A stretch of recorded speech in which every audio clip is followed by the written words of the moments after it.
Hey, welcome back to the Advisor's Compass. I'm Chuck Downs. I'm here with Andy Schwartz, and each month we sit down and have the real conversations that advisors are having around growth, scale, and clarity.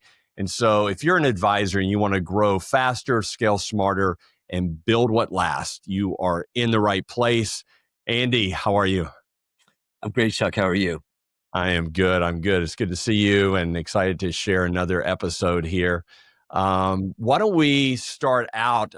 One of our listeners, Tom, sent in a question, and it was around lead advisors.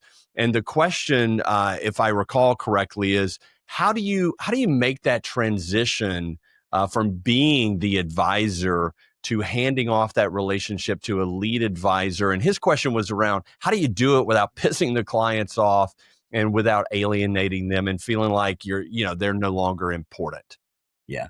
Yeah, it's a great question. And it's something that, I struggled with several years ago. How do I, you know, um, get help from a lead advisor with clients that maybe, I don't want to say aren't big enough for me to work with, but maybe I have to, like everybody else, segment my client base and be spending more time with A clients and less time with, say, B and C clients. But at the same time, we don't want to offend them. There's revenue associated with these people. We love these people. So the question is, how do we do that gracefully? How do we do that and win for everybody? Great question. What I would say first is what we have to be focused on selling, if you will, explain to clients is it's about team. Okay, we never want it to be just about us for a whole bunch of reasons, obviously, and we'll talk a little bit about later on the idea of valuation, our practice value, and whether we have these things set up or not. Because clearly, if it's a team and not an individual, then our valuation is much better. It's much higher. The practice is more valuable. So I'm going to talk first as a more senior advisor, regretfully, because I am a senior advisor. Um, so I'm at a point now, and when I brought I've had some lead advisors over the last couple of years, but I've really embraced the idea that I need to really turn over a big segment of my book. I mean, $5 million files, $10 million files, because I find myself now as CEO of one point, partners that, I've got a lot of responsibilities also, with running the firm, and there's only so many hours in the day. But at the same time, though, I think it's really important whether you're in a situation like I'm in and you're running a large organization or you're running a small organization. I think that the differentiating factor for us is that, our CEO, myself, is still day to day, daily engaged with clients. I can't talk to 12 clients a day like I used to, but I want to be engaged. I think it's really important because we stay in touch with this business. We understand, how our businesses are operating. I always say that one of the advantages we have is if there's a problem in the firm, I know about it first because I probably got to the office a little bit before everybody else, and I've already experienced whatever the pain is. And I think that's important. So with that said, I think that I brought on a young lady in the last 18 months. So what are we looking for first? I think if it's a lead advisor, and there's two different, avenues here. I'm not talking about the advisor we're trying to bring on to find money for us, because hunters are different from service advisors. And you have to make a decision and be clear about what it is you're looking for, or you're going to set yourself up for failure. I didn't need a hunter because I can find money. I've always been able to find money. What I needed was a true service advisor, lead advisor, or a pair of lead advisors, which I have a pair. And so what I'm looking for is I'm looking for first people that are very, very detail oriented, people that listen. They're not, talk, sales, because these people don't need to be sold. They need to be serviced. I need people that have great follow-up skills. But I also want people that have a good understanding about planning and investments. So a CFP for me is a really good idea. Someone with really good experience. Alexis, who is working with me with my highest, biggest clients, 8 years at Morgan Stanley. We actually brought her on to work and run our alts department here first. And she was so fantastic. And because I poached her. Now I brought her in, so I felt less guilty about poaching her, but nonetheless, I poached her because one, she's really, really smart. She's got great experience, and she's very, very good with follow-up. She's meticulous. And the conversation that I had with clients as they introduced her was, I want to introduce you to Alexis, Miller. Alexis has been on our team for the last year. I brought Alexis on to run our alts desk, and she was so fantastic that I brought her onto my team. The reason I'm doing this is, and now again, if you're 55, 60, 65, this will work from a conversation. The reason I'm doing this, Chuck, is because it doesn't make me feel good, but clients keep asking me, Andy, what happens if something happens to you? And I keep looking around, why do people keep asking me that? I'm only 64.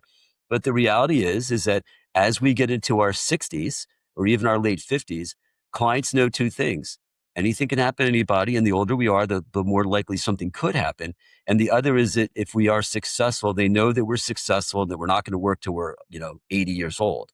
And so I basically kind of sort of bridged this conversation by saying that, as clients were asking, and I brought Alexis on for two reasons. One, it's sort of an insurance policy, because not only do I want to make sure that I can guarantee continuity for you and to be able to take care of you for the rest of your life, I want to be able to take care of your kids. And we cannot take care of your kids. I cannot take care of your children, 40 years from now, because 40 years from now, I'm going to be 104 years old. I probably won't be here, but even if I were, you wouldn't be taking care of your kids. So the idea is, Alexis is here to make sure that the firm can guarantee that continuity. Also, she's here because she's smarter than me, and we want to continue to provide the best possible service. Now, I'm not going anywhere, and our process has been, because I think one of the questions was, well, how does this transition work? It's not like I have one appointment and I say, Chuck, meet your new advisor, meet your new service person. But if you ever need me, call me. That's not how it works. She's been on calls with me, all of my calls, for the last 12 months. And then what's starting to happen now is now that people are used to seeing her, and again, these aren't $1 million and $2 million accounts, because I've given those counts, to my other service advisor, long ago. So I don't work those files. These are my threes to 100. And the reality is that now we're at a point where I'll probably continue to stay on all of the files above 20 million, let's say. But like, I've got to be in Florida for an acquisition, conversation on Monday. And so, but we had a full schedule, and it was sort of a last minute thing I have to do. We're not going to cancel the schedule. She's already been on 3 different calls with all these people. She's very, very good. And she'll handle the call. She'll just say that Andy got called away, that he had to be out of town. We didn't want to cancel you. And she'll go through the numbers. I might pop up the second one. The process will be is that I'm on all the calls for the first year or so, depending on how it's going. Assuming it's going well, then I'll disappear for a call. Then I'll come back for a call. Then I might disappear for 2 calls. What I don't want, and I don't think it's to your benefit, if it's a client that would bother you if you lost them, you don't want to necessarily lose touch with them. And there's a bunch of reasons why you don't. And look, we don't want to become zoo-fed bears. I think part of the problem is that this, in my mind, this isn't an opportunity to not work anymore. This is an opportunity to be able to spend time growing bigger clients, doing things that, hopefully will be more productive. But it's not to not work. I mean, look, I could hire her and another, and I've got 3, and I could show up on Wednesdays, I guess. But I don't think it's a very good idea. And I don't think, it's not going to grow my practice, and probably will have some defection. And also, I don't necessarily want to become 100% dependent, because there's always the risk of whose client is it. And we'll talk about that a little bit later as well. So for the older advisor who there is retirement in the next 10 years, these people are here to ensure and to guarantee continuity in the event of a death or retirement, so that we can take care of you, and we want to take care of your kids, and we want to be multi-generational. And so we've got to set up for that. Initially, it's always a struggle, but what I'm finding is I think my older clients, they're relieved by this, because they're older and they think this way, and they're in the back of their mind, whether they've really processed it or not. There's always that thought, like, when is this guy going to punch out? We know he's successful. He's probably has enough money to retire. What if something happened to him? So I think that they love the idea that we are thinking forward, and they love the idea that we're here to take care of their children. So to me, this has not been a negative. I don't think it's an idea that people feel like they're being abandoned. I think it's kind of the opposite. I think they feel like we're being thoughtful, about the process, that we're respecting the idea of reality, and that we want to make sure. And again, it's always about the team. It's Paul, it's Danny, it's Alexis, it's Tyler, it's the team, and the team all stays the same. And I'm always here, when you need me. So, but again, we're not handing off one appointment. See it. It's been real. It's a process. It's a process. What we also do is whenever there's follow up during that process, I always let her follow up. So if there's something that needs to be done, we need information, we need something, I want them to get used to talking to her. And so where my chief of staff used to do a lot of that follow-up, I let her do that follow-up. The client says, hey, could you send me a copy of what we did today? We need some more information, whatever it is, she follows up. And so they're getting used to working with her. But again, what we're looking for in that role is not a salesperson. We don't need a salesperson. At least I don't need a salesperson. I'm looking for a service person, different personality, detail, follow-up, thoughtful, not disorganized sales, great conversation. They're different personalities. So there's a lot to unpack there. I guess one question I would have is when you're thinking about it at your stage, and so let's take any successful advisor over the age of 50 or 55. Yeah. So they're looking at it from a standpoint of service and continuity and transition or Yeah. succession Succession. planning. Sure. And then the younger successful advisor, would they be looking, I guess one question would be, are they maybe more looking for someone to grow it and be able to sell their existing? Do you see a difference there between the salesperson versus the service person, depending upon where you are, what age, what stage? Yeah. So if I understand the question, so we talked about the idea of the service advisor. What does the AUM growth second gen advisor look like?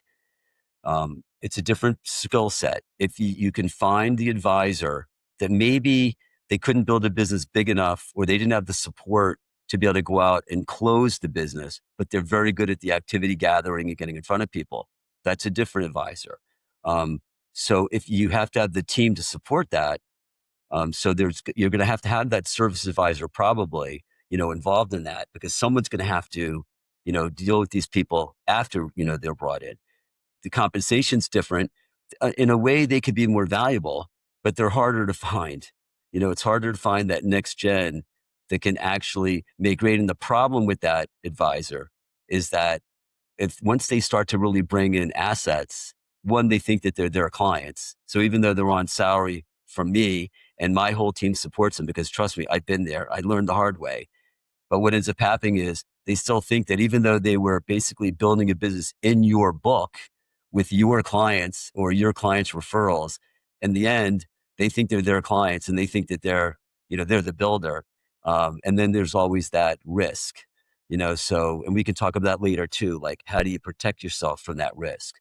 But I would say that we compensate them differently. And look, people, I'm a builder. I'm an advisor. I'm a growth oriented advisor. So for me, that was never my approach.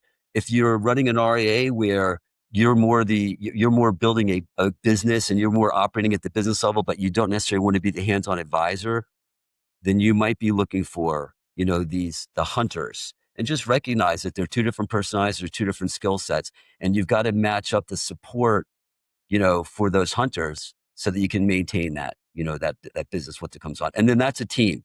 Then you talk about a team. The hunter hunts, they introduce the team, the on the closes, even on the open or on the second and third and fourth appointments, the service advisor is there. And then the hunter goes on to hunt, another day. So two different ones, service advisor versus the hunter lead or second gen. Is that what I heard you saying? Yes. And how would you suggest advisors, what questions should they ask themselves, or how should they look at their business to determine, am I hiring a service advisor or a hunter, a lead gen? Yeah. I mean, I think that if you're an advisor that does not have difficulty finding money, you just need more time. And it doesn't make sense to be talking to a $500,000 file or $1 million client or even a $2 million client, because you can go out and find $5 million clients. Then what you need is you need to build a service team. If you're more interested in figuring out what the next technology, software that your firm should have, or, you're more interested in doing the financing and, in all the things that operate the business. I have people that do all that. So that's not necessarily my interest. I try to lead by example. But I also enjoy the engagement with clients, and I have the ability to find money. So I think that that's a safer, more profitable way to build a practice. I think what a lot of advisors are looking for is they're looking for the silver bullet where, finding money is hard. Organic growth is hard. Prospecting, calling people, it's more of a hustle. It can be a grind, I guess, for people. We're all looking for that. How can I just hire some people, pay them, and let them bring in all the money? And I can just sort of be the closer and be the boss. You know, some people maybe can do that, but I think that that's very, very difficult to find. And then what you find is you become at the mercy of the hunters, because the hunting is the more valuable. The people that can bring in the assets are much more valuable than everybody else. And trust me, they figure it out. I mean, it is amazing how ungrateful that second gen, advisor can be, because I've experienced it. Very ungrateful, very delusional, and have no problem walking out after a number of years after you've paid them very, very well, and take whatever they can take, because that's just the world. And there's plenty of institutions out there that will pay them, on those assets. And so, to me, the safest, way to keep a practice and protect a practice is to have the people servicing it and continue to be involved in that practice, be involved in the relationships you really care about, but most importantly, have the ability to hunt. So And Andy, how would you, I guess two questions here. How would you protect yourself going forward, or how do you protect yeah, yourself going forward from losing someone? yeah, And then the second part of that would be, how do you compensate that person? yeah, A lot of advisors I know that I speak to, they'll hire someone and maybe they're kind of hunting, but as you've alluded to, they're hunting in the zoo. They yeah, think they're hunting, but they're really right, hunting in the zoo. And yeah, so they're managing existing relationships that you developed, that you built, that you yep, found, and yep. maybe they'll get a referral every now and then. But if they're doing that and they're generating some revenue over and beyond what's there, how would you suggest compensating them? So two Right. So questions. yeah. So right. It's a good question. So how do we compensate, that advisor, that second gen service advisor? I mean, look, we want them to find money within, and they should find money. The greatest thing about giving these smaller files to these advisors is they find money, because when I find myself on a call with a $500,000 client, I want to get off that call as fast as I can, because I know that I shouldn't be on this call. This is not a good use of my time. For them, they're digging in. And so what ends up happening is they're asking questions and they're more engaged than I probably was, because I didn't have time. I'm rushing through. That's just something I have to get through, where they're going to spend an hour or a half an hour with that client. And when you spend time and you ask questions and you're engaged, you find money. So there's no doubt. We want to incentivize these people to find money. So the way we compensate, if someone's running a book, let's say they're running $150 million for me, I'll pay them 15% on that book. My clients, I pay them 15%. How do I protect myself from them eventually with those relationships? Very, very strong agreements. You got to be smart about your agreements, though. There are no non-competes anymore in most states, certainly not in New Jersey, in the New York metropolitan area. But you can have non-solicitation agreements, and you can build in penalties that they have to buy those clients if they take them. And so you want to make sure that you have an attorney that's very familiar with our space, and you draft an ironclad agreement. And if they won't sign it, don't hire them. So the way we compensate, once we get past the idea of protecting, is it's 15% to service. And, look, if you give somebody 150 million, 15%, it's a couple hundred grand. My team does all the work. All they really have to do is just service. So it's not a bad gig. But what I do is I want to incentivize them to find money. So I'll give them 50% of the money they find in a one-time bonus. And then they're 15% again going forward on the flow. So if somebody can find $10 million, and if that represents, $1 million of gross revenue, obviously we use the net number, we take it against the grid and all that. But whatever that net number is, you know, uh, I'm willing to, pay a $50,000, bonus, and we do it quarterly as they bring money on. So we're happy to do that, because again, it's a reasonable cost to me, and it incentivizes them, to look for money. And then they get the 15% ongoing of that. Correct. So then That's correct. 15% is So growing if they plus. added, so if they added they added 100,000 revenue, they just picked up another $15,000 a year of annual income, plus the market growth. Because that AUM is growing. So they're basically, we're calculating on the AUM that they're responsible for. So they also have, though, the incentive to keep the client, because if they lose $2 million, whatever that fee is, they just lost 15% of that revenue. So it's based on that revenue. How do you view having that strong service advisor, that strong next gen advisor? How do you view that from a and I know we're going to talk about this at some point, but how do you view that from a standpoint of valuing your practice, your firm? What's Yeah. the mindset around that? So now, I'm in an interesting situation because I spent 40 years as an advisor. The last 5 years I spent, or maybe 6 years, I spent as the really, really attractive, gal sitting at the bar where everybody wanted to buy me a drink. And then 18 months, which now I know how it feels. I never knew how it felt. So congratulations to you beautiful women out there who get to go to the bar and have everybody come up and want to buy you a drink. It must be a nice way to live. And then about 18 months ago, obviously, we took on a minority partner with Rise Growth Partners.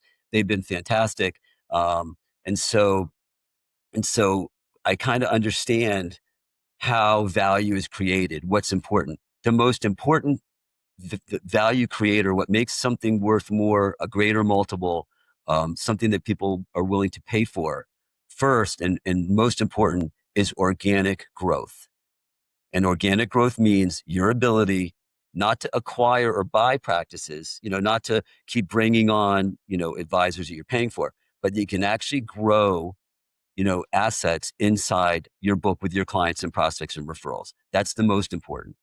But also inorganic growth, being able to demonstrate inorganic growth at the institutional level. It's the idea of having a scalable business.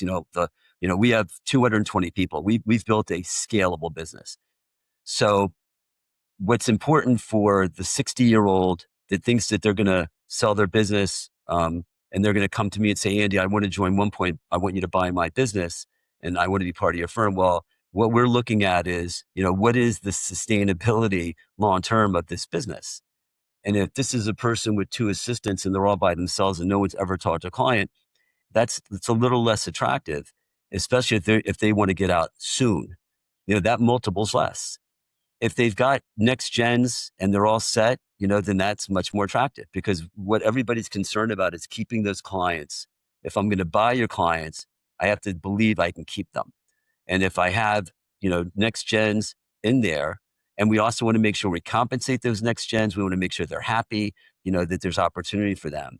And so that's really important from a value standpoint. We have to, an acquirer has to know that business is going to be long-term, sticky, business that they're buying, not the lead or the main advisor that they're dealing with is this fantastic personality, charisma, smart, and there's nothing behind them, because that's like anything. The key man risk there is too great. Yeah, so it's to our benefit to be building teams opposed to it being all about us, and that's really important too, because when you spend the time with with this next gen advisor for that 12-month period, it's very difficult. You've been the main actor on that stage your whole career, and now you're on a call with clients, and again, big clients. You've got to learn to let them run the meeting. We have to be humble enough and patient enough. And just, it's so hard. I bite my tongue all the time, like, Andy, shut up, just let her run the meeting, and it's harder than you think. But we have to do that because we have to give the client the confidence that, oh, she's running the meeting. Andy's there, but she's running the meeting. And let her answer the questions and try to pump her up. Like I always say, listen, the reason she's with us because she's way smarter than me.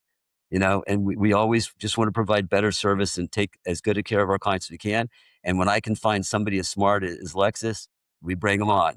So, the team has just gotten better. You have me and you have her and everybody else in our team, but we want to pump them up. We don't need to pump ourselves up. So you're at you and I were on a call yesterday, and I said, where are you now? And you said a little over 2.3 billion, Yeah. 2.3 billion. It's my side 40 hustle. What's that? That's my side hustle. That yeah, exactly. When you think back over the last 40 plus years, what would you do differently knowing what you know now related to lead advisors? And this is more geared towards, again, we've got two groups that listen to us, arguably three, but we've really been talking to the 50 plus. Talk to the 30, 40-year-old today that's Yeah. successful, that's got a good business. What would you do differently as it relates to that next gen or that lead advisor? Yeah, I would probably have that really smart, thoughtful service advisor on every call from the beginning, assuming I'm a grower. Assuming that I'm somebody that's the capability to go out and really, find money. I would have that person on from the very, very beginning. Because one, it makes my life easier. When I get off a call now, I can go to my next call. I don't have to worry about, what just happened, because she's on the call. Everything's being recorded by Zox. The team all gets the notes. Everybody knows what the follow-ups are. And it's her responsibility to do that. And I trust her. Um, I would have done that a long time ago because it just would have made my life so much easier. And if I can make my life easier, free up time, that just means I have the ability to go out and find more money.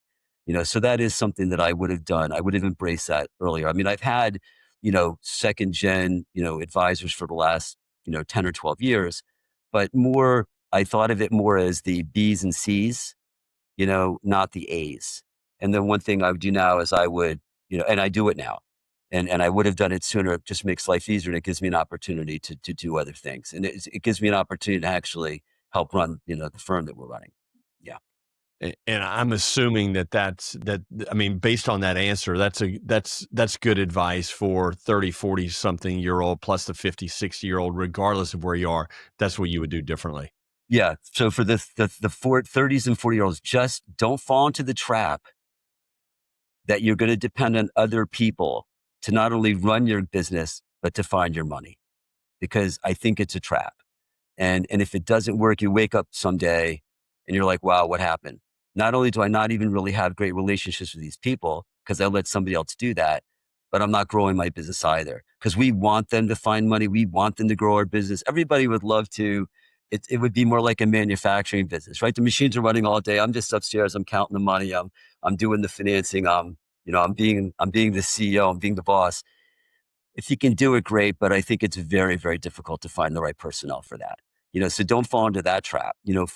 Do it, for the idea that you're leveraging, but you still have to be the rainmaker if you want to really build, I think, a big successful practice. Because if these people are truly rainmakers, they don't want to work for somebody else.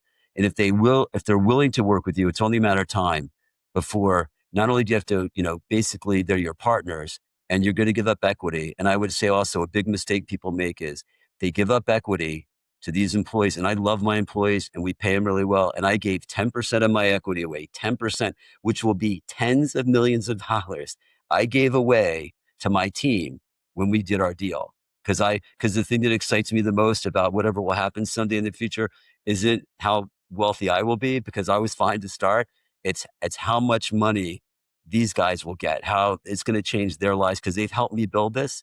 And I'm grateful to them and I love them and it's great. But with that said, I don't want to be held hostage, the equity in these firms was very valuable. And the one mistake I find people making is they give away 10, 20, 30% to these junior advisors, even to some staff people, before they recognize and go to market. And then all of a sudden they realize, oh my goodness, I just gave away. They thought that, they wanted to be fair. They wanted to keep everybody, but you just gave away millions and millions of dollars. Should have given away something, but maybe not much. So yeah, that's how I would look at that. I mean, that's an interesting question because I speak to guys that are giving away equity to junior partners or the next gen. What would you do instead? Because you think about it, you give that equity away in the first 3 or 4, 5 years, and I mean, marriage is in later than that. What's an alternative to make sure they're fairly compensated, Yeah. but I but think it's always, yeah. avoid. Look, we always want to, yeah. So how do we keep them if we don't give them equity? Again, if you have hunters, real hunters, it's going to be very difficult. But if they're real hunters and they really bring in money, and if they can bring as much money as you do, then I would argue that it's fine to give away equity because the pie is getting bigger. The problem is when we give equity away or we sell equity, but they don't have any money. So we end up selling equity very cheap. We call it sweat equity. We want to be generous. We want everyone to have skin in the game. The problem though is that, you know, if the pie is not really growing or it's not growing because of them, it maybe it's growing because of me. I just give it away. Now, so what I'd rather do is I'd rather incentivize them with money because money's cheap. Equity is expensive. I Mhm. mean, we talk about, we do acquisitions and we might be buying practices that could be 20, 30, 40, 50, $60 million valuations. Somebody gives away 20 or 30% on a $30 million, that was $9 million. Say, well, how much did you sell that for? 2 million, right? I mean, that's the kind of valuations that they sell these things. These things are valuable. So I would say I want to pay them more money than anybody else will pay them so that they're kind of stuck with me. And we've always done that. Look, my chief of staff is almost a 7-figure guy. He's never found I mean, he has to try not to find clients because he's smart as hell. I love him. I couldn't have built this business without him. And if he's brought in 2 clients in the last, 25 years, it's a lot. I mean, I'm almost thinking like, my God, doesn't anyone ever ask you what you do? Doesn't anyone ever say, hey, what do you like refer them to other people? Like, who are you referring them to? Because we're not getting up, right? But, with that said though, he makes he makes more money than 80%, 70% of the advisors here do. Um, and, and so he's not going anywhere and he's been really loyal and he feels like he's really fairly treated. Now he's got equity because we had equity to give. It's something that was actually monetizable. But I'd rather pay them, well, really well.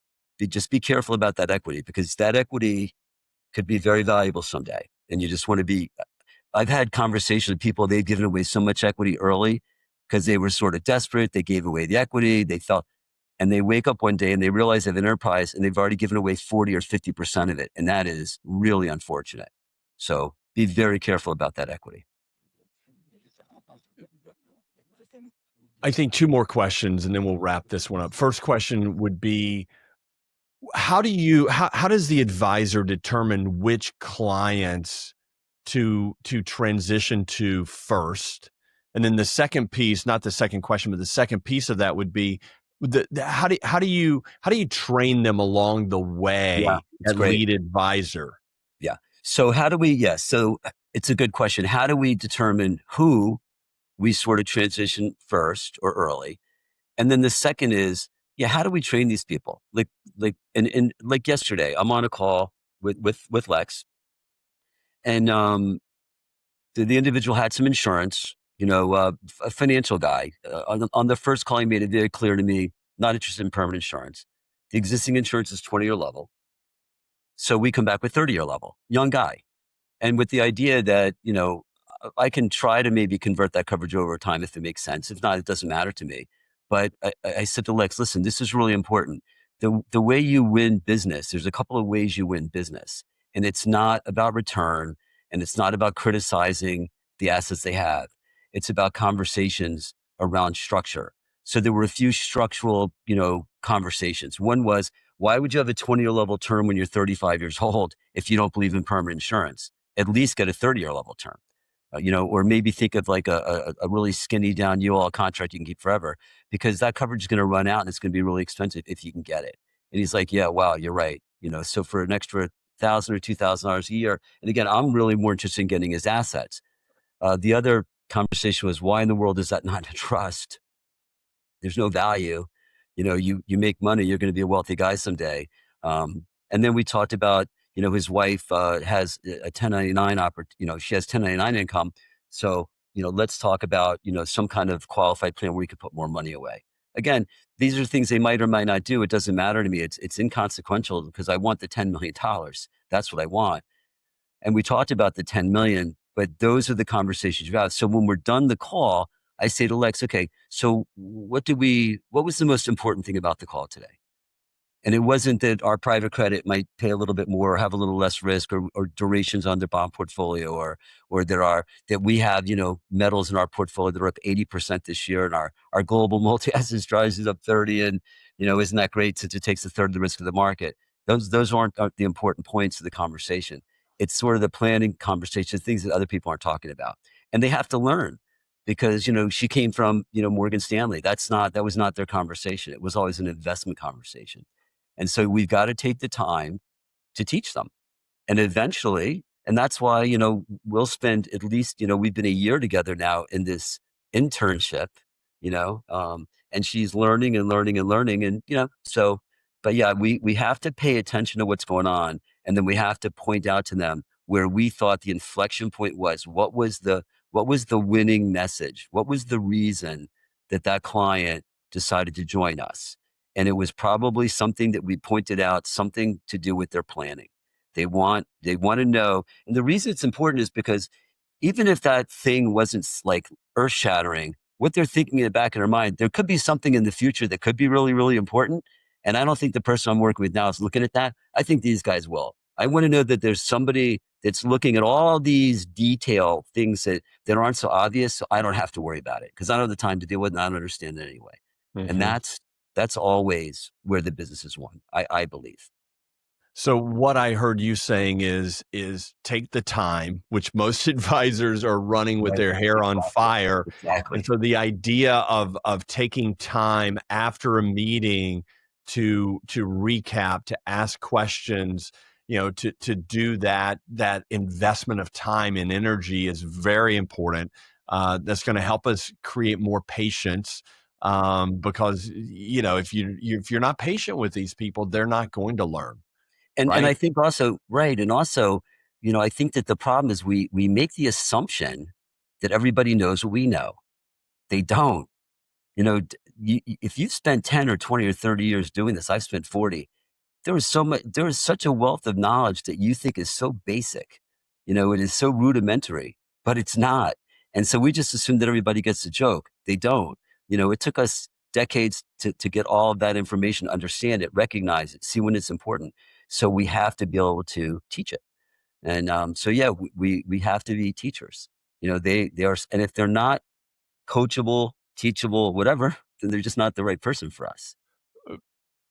Perfect segue into the last question I had, which was where, if you're looking for that person today, like our listeners are, where would you suggest that they find that person? How do you, multi-point question, where should they find them?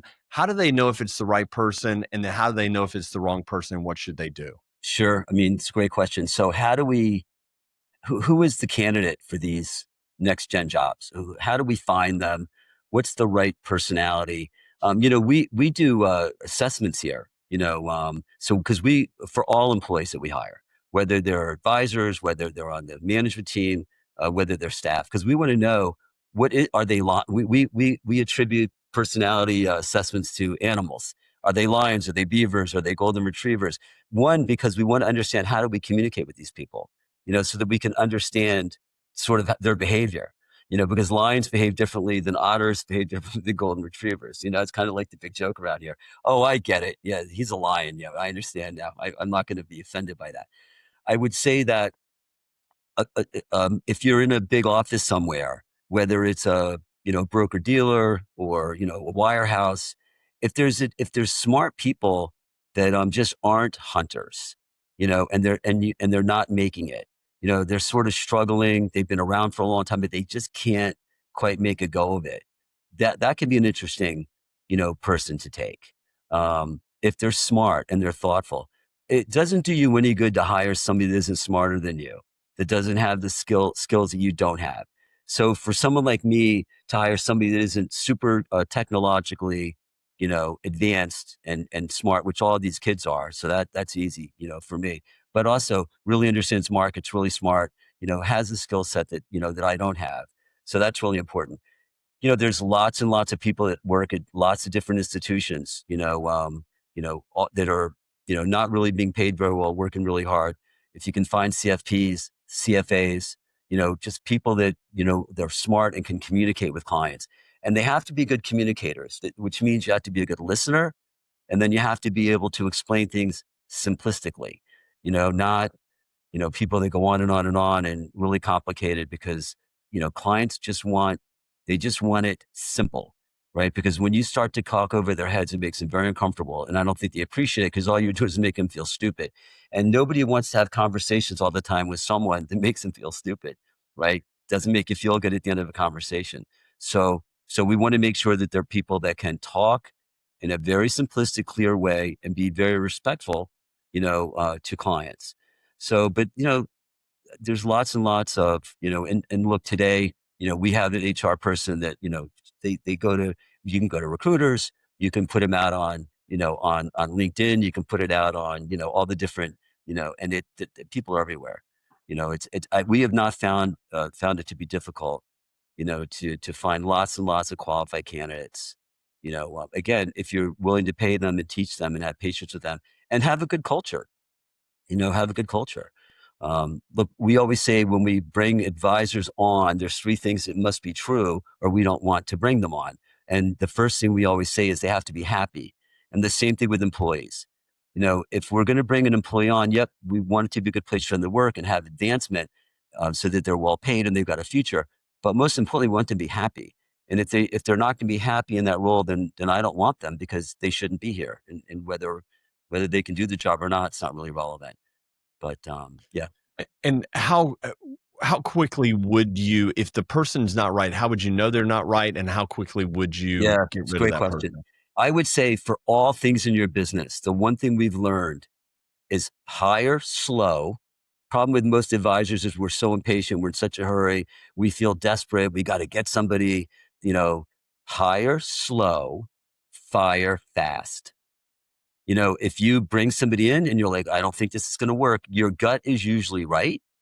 Um, and the longer it takes, the harder it is, the worse you feel, the worse it is for them. You're not doing somebody a favor if you don't think that they're going to make it to keep them around because you want to be fair and give them enough time so that you can feel good about getting rid of them. That doesn't serve anybody's purpose. At the same time, don't be impatient. Talk to lots of people. We'll never hire anybody for a job here that we don't at least talk to like 6 candidates. Because the problem is you talk to me, oh yeah, this will be awesome because you need somebody and you're feeling desperate. But you don't even know if they're the right candidate because it's just the one candidate you've talked to. Then when you talk to another candidate, you're like, well, this candidate's better than that candidate. So I'm glad I didn't hire them. And then you talk to 6 candidates and somewhere along the line, you find the most qualified person. So yeah, most important, if you're building a business, hire slow, fire fast. Great advice. Great advice. Well, hey, another great episode, Andy. Thanks for being here. Thanks for sharing. Thank you all to our listeners for being here on the Advisor's Compass. And if this was beneficial, give it a like, share it with someone, another advisor who you think would benefit from hearing this. And hopefully you were able to get something today that will help you build your business, impact your clients, and build your legacy. And we appreciate your time, and we'll see you next time. Herein referred to as 1 Point BFG. 1 Point BFG is not affiliated with Advisor Compass. Chuck Downs is not affiliated with 1 Point BFG, nor compensated by 1 Point BFG. The opinions expressed by Andy Schwartz are my own personal views and experiences as an investment advisor representative. The information contained herein is provided for informational and discussion purposes only and is not and may not be relied on in any manner as legal, tax, accounting, or regulatory advice, nor does it constitute an offer to sell or solicitation of an offer to buy any securities and may not be used or relied upon in connection with any offer or sale of securities. The information, as set forth herein, should not be construed or interpreted as 1 Point BFG's guarantee of any particular investment outcome or guarantee of future investment returns or results.